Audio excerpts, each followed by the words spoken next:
Afterwards, Watson escorted me back to the surface. The sky above us was pitch black. I must have been unconscious for quite some time. He escorted me all the way to Square Garden.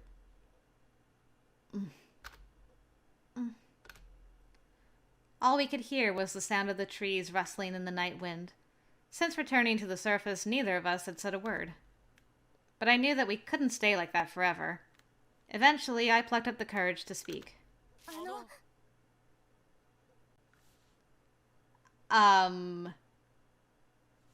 Excuse me?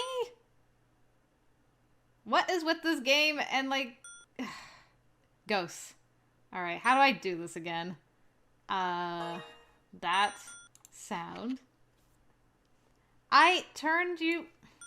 Okay, listen. I turned this on because I wanted to know if it was Colonel Morin who had killed Emily's parents in the flashback scene last time. But then, I turned this stuff off. I did. I specifically looked at it before I went back. Ugh.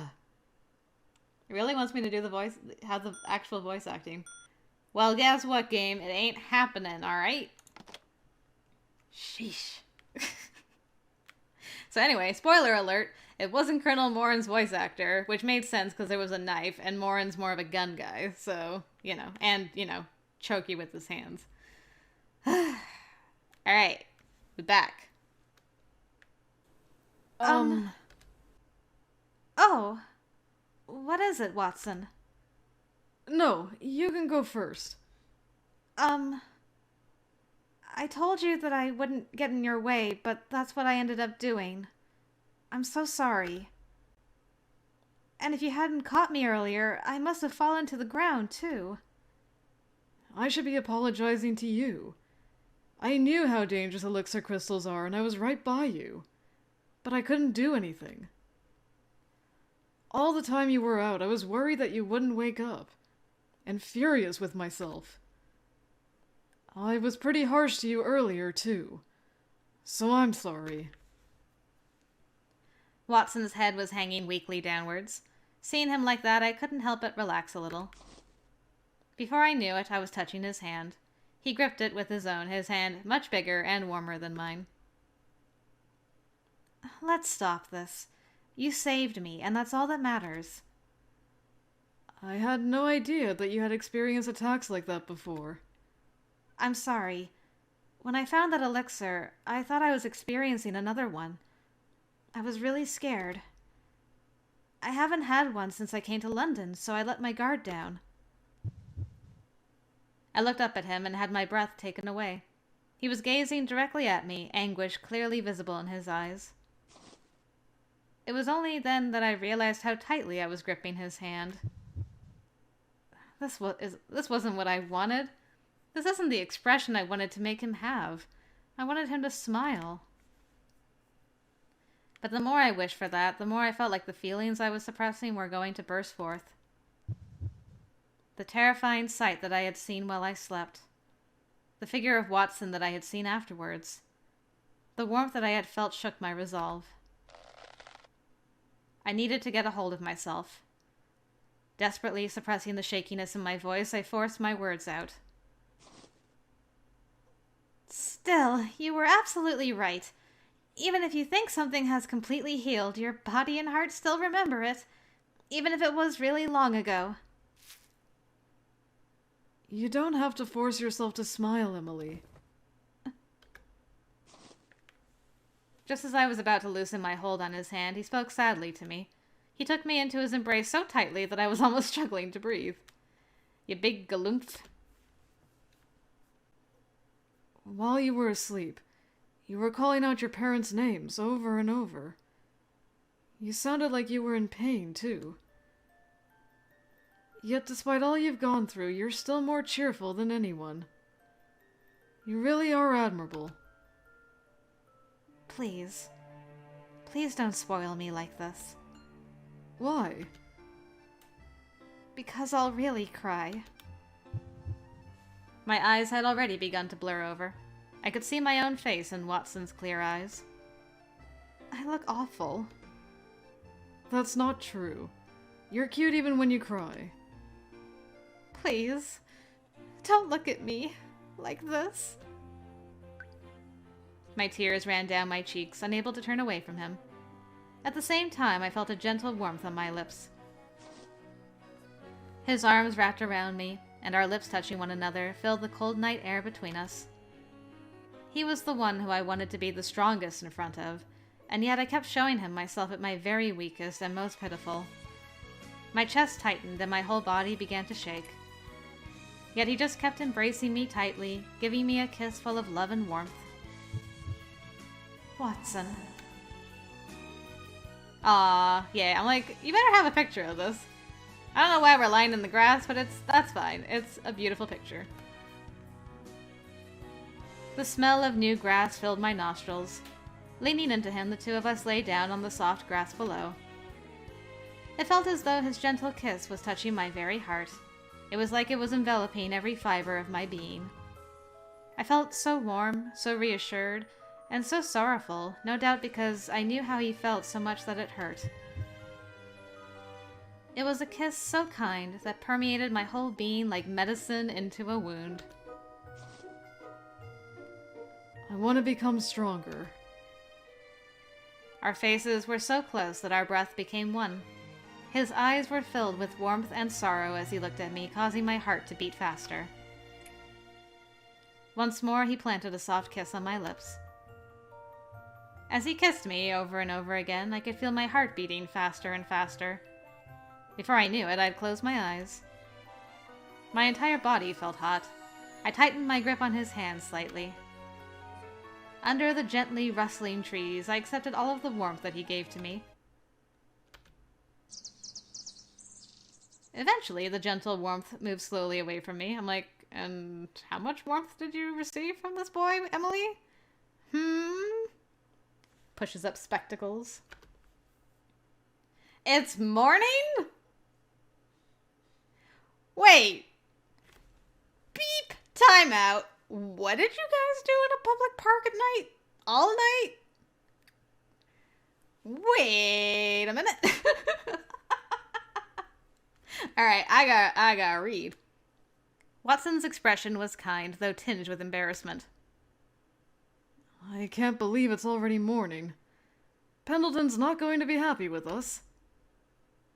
What about Holmes? Is he going to be alright with you being away for so long? In response, Watson smiled like the sun. He's got Kobayashi. I'm sure he's fine. He's not very strong, though, so hopefully this whole experience will make Holmes appreciate me a bit more. Oh? Who knows? Maybe he'll get back and find he's all up for hiring Kobayashi as his assistant in your place. Hey, don't say that! It sounds scarily believable. I'm only joking. You really are fun to be around, Watson. I couldn't help but laugh. Laying down on the grass like small children, we interlocked our fingers with one another. By the way, I'm going to have to introduce you to my parents sometime. They both love looking after people, so they'll no doubt be bombarding you with food and questions the whole time, though. Yes, please, I'd love to meet your parents. That'd be wonderful. That sounds like fun. Still, aren't you cold being out this early in the morning? A little bit. Still. I took his hand and gently moved closer to him. As long as we're holding hands like this, I'm fine. Yeah, me too. And good morning, Watson. Aw, her dream came true.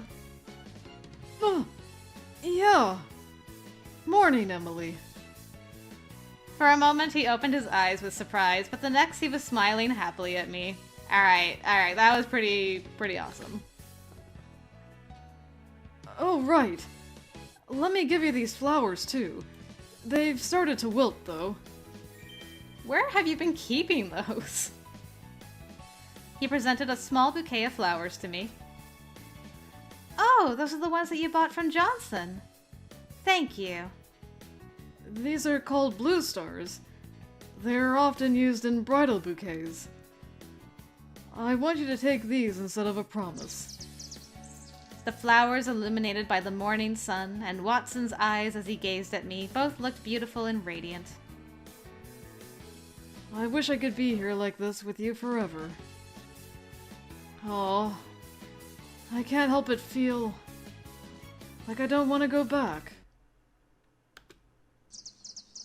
But he did. Later, in Holmes and Watson's office at 221B Baker Street. So, you think you can just stay out all night and stroll in here in the morning like nothing happened, do you? Where have you been, Watson? Huh? Oh, nowhere, just... Achoo! A cold? It's not like you to get sick. I hope that Miss Whiteley, who you spent the night with, doesn't have one too. Yeah, rub it in, Holmes. Yeah, so do I. Wait, what? How do you know that I was with her? Even by midnight, I hadn't heard a word from you. If you'd ended up caught up in something, I would have heard about it, but I heard nothing there either. In other words, you were in a situation where you deliberately didn't want to get in touch with me. In other words, you were with Miss Whiteley. Seeing how you were behaving yesterday was enough to clue me in too. Still, I can't believe a budding doctor like you caught a cold. How shameful. It's not a cold. I bet it's just because Emily was talking about me. You know, like saying how cool I was yesterday or something. That's very optimistic of you. I'm afraid it's probably more likely that Pendleton is in the middle of an abusive tirade about you. Still, I'm kind of worried about Emily now, though. I'll have to go and check up on her later. You really don't listen, do you? Regardless, I have something important to discuss with you. Really? What is it? You sound serious. Well, while you were away, Kobayashi proved to be an exceptionally capable assistant. Despite his size, he handled manual labor even better than you know. His reports were always clear and concise, too. Wait a second! Then, you don't mean I'm finished? Indeed. Thank you for your service all of these years. I'm sure I'll never forget the friendship we had with one another. Nice. Deserved. You deserve that. Gallivanting at night with your love. Oh my goodness. Whoa, I'm sorry! I won't fail to stay in touch again. I'll handle all the manual labor the best I can, and... Teasing you really is fun. I look forward to sharing this joy with your life partner, Miss Whiteley. Give me a break. Still, with how tall and well-built you are now, the cost of feeding you is triple what it costs to feed Kobayashi. Your build makes this flat feel much more cramped, too. I'm not getting bigger because I want to, you know?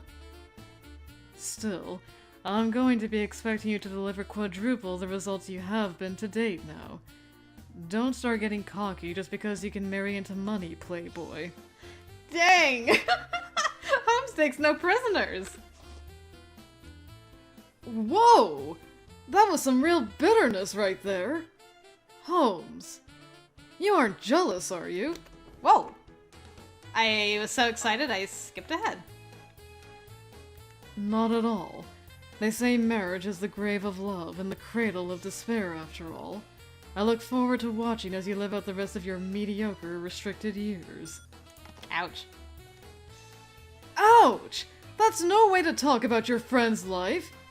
Fine, they're not going to put a curse on you so you spend the rest of your life single. What's that drawing supposed to be? It's a sketch of a magic circle. See? It looks really powerful, doesn't it? Nice. I like that it was a joke and he's like, hold up, what is that? Dang. So, Holmes is also in love. If I'm reading that correctly, I would assume Holmes is also in love with Emily. Eek. I mean, he could just be jealous that Emily is now monopolizing Watson's time. But if things are crossing over between routes, good chance that Holmes is still in love with her as well. Ugh, this complicates so many things. I'm just gonna get more and more heartbroken as I go through more and more routes. But anyway, magic! Watson, that magic circle. What is it? Do you recognize it? No. I was just thinking you really are terrible at sketching. I thought it was a squash sea urchin. Leave me alone!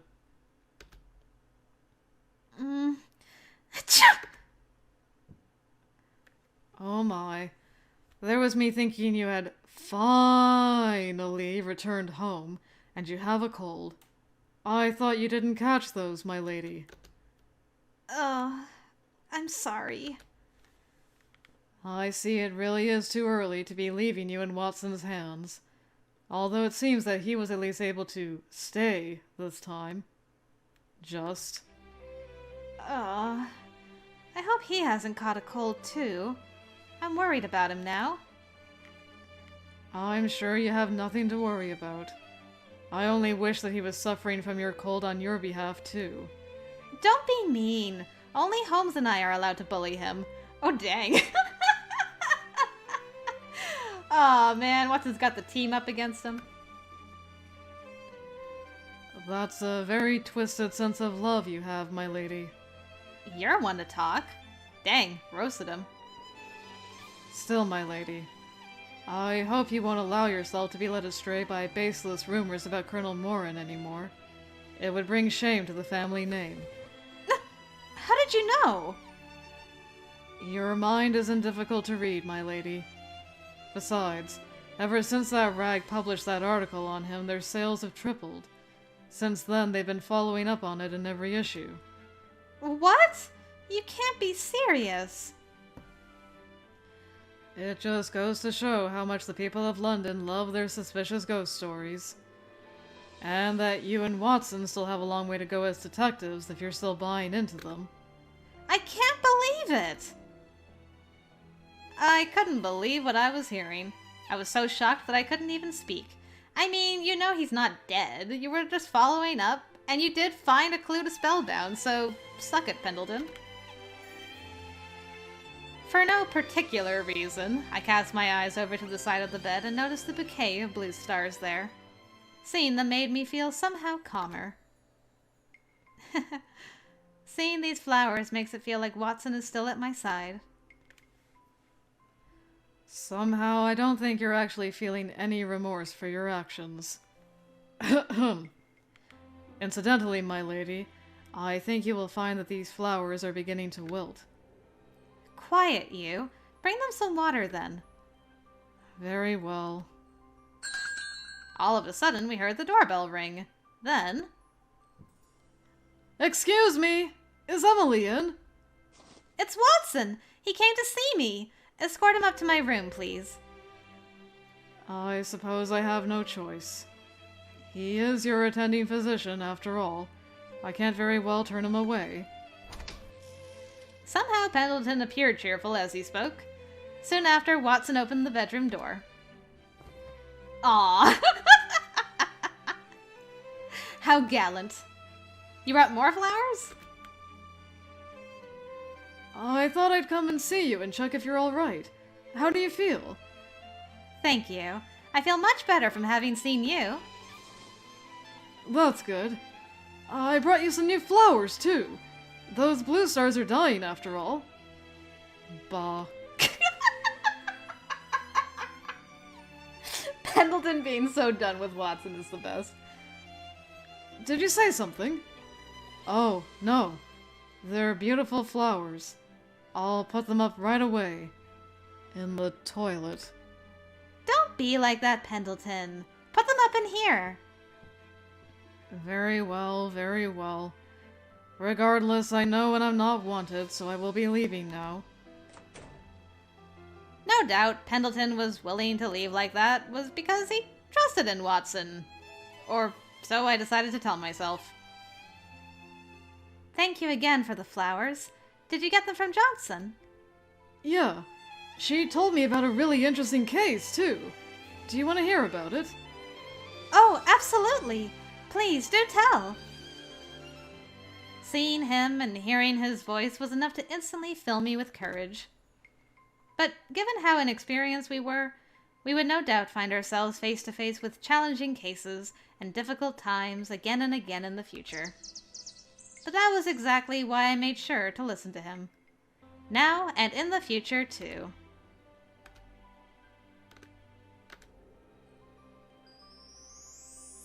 Aww. May their future be one of bliss. Indeed. Very, very sweet indeed. Well, there you go. Watson's epilogue. Very cute. Very, completely devoid. That's the word I'm looking for. Devoid of any internal problems between Watson and Emily themselves. Which is kind of interesting, because there was a lot... Holmes and Emily had a lot to work out in their route. Which is kind of a continuous process. But Watson and Emily, not so much. I feel like Watson and Emily have a lot to work out, but they kind of just ignore it in favor of, like, but we love each other, though. So, you know, when we're ready, we'll just deal with it. Which I guess is fine. You know, take it slow. You guys are a different kind of couple than Emily and Holmes were, for sure. But yeah, I don't know. I personally still liked Holmes's route more, but that's just because, you know, the childhood friend to lovers thing is not really my thing. It was done very well here. They were very sweet, super, super sugary. Just a lot of loveliness about Watson and Emily, for sure. It's like a big warm hug, or a hot cup of cocoa with marshmallows is like their relationship. But I like I don't know. I feel like Emily and Holmes are very much on even footing and are constantly helping each other to grow. Whereas, I don't know, I feel like Emily and Watson kind of reserve themselves around each other because they don't want to hurt the other person. I guess Emily and Holmes are not afraid of hurting each other, really. They're just like, alright, we gotta do this, and now you're hurt. Oh man, I messed up. Okay, fine, we're gonna smooch about it, and they're gonna figure stuff out. Now we're rivals and stuff. But anyway, that's just my personal opinion. But Watson's route was lovely. I hope you guys enjoyed his epilogue, and let me know how you're feeling on the whole Holmes-Watson thing. I am a little disturbed? Disappointed? I don't know.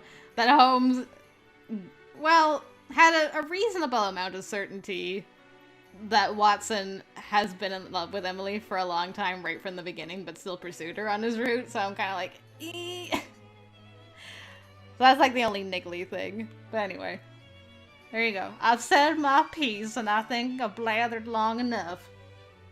So, we are done with good ending fluffy business with Watson. So now we're going to do his bad ending. So if you'd like to join me for that, guys, hopefully I will see you there. Until then, see you guys.